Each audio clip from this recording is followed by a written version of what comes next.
नमस्कार मित्रांनो, आज जंतर मंतरवर सुरू असलेल्या आंदोलनाकडे पाहताना अनेक लोक सोयीस्कर तर्क लावत आहेत. कोणी म्हणतंय या आंदोलनाला कुठून तरी फंडिंग आलंय, कोणी म्हणतंय विरोधकांसाठी हा सरकारला बदनाम करण्याचा राजकीय स्वार्थ आहे.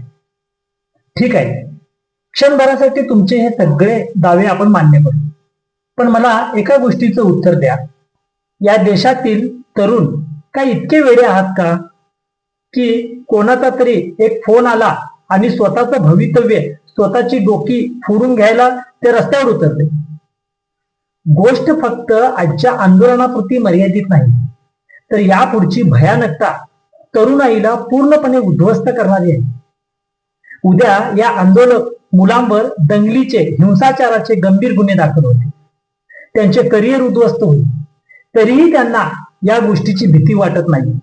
विचार करा, अशी कोणती हताशा त्यांना या थराला घेऊन गेली आहे. एक गोष्ट राजकीय समीक्षकांनी कान उघडे ठेवू नये का?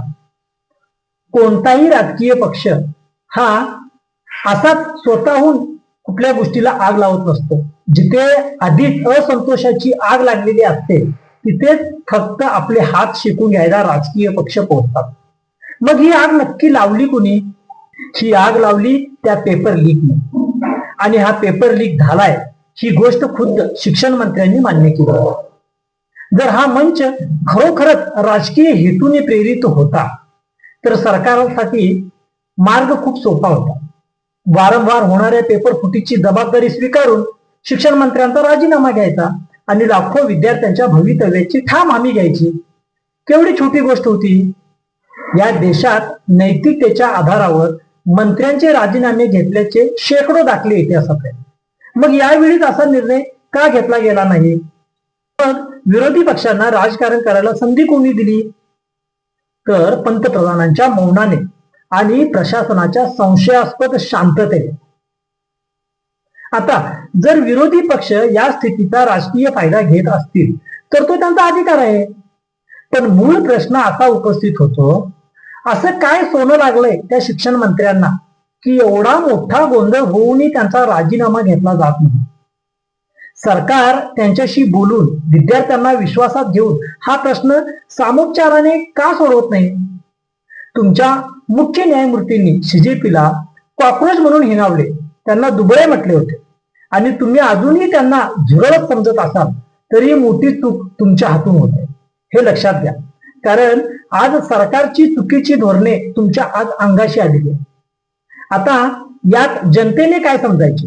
वारंवार होणाऱ्या पेपर फुटीसारख्या गंभीर चुकांना आणि विद्यार्थ्यांच्या भवितव्याशी चाललेल्या या खेळाला सरकारचे मूक समर्थन आहे का? वेळ अजूनही गेलेली नाही. वेळेत शुद्धीवर या. झालेल्या चुका प्रामाणिकपणे मान्य करा आणि त्या त्वरित दुरुस्त करा. कारण हा तरुण वर्ग तर पेटून उठला आहेच, पण हा संताप फक्त पेपर फुटीचा आहे असं समजू नका.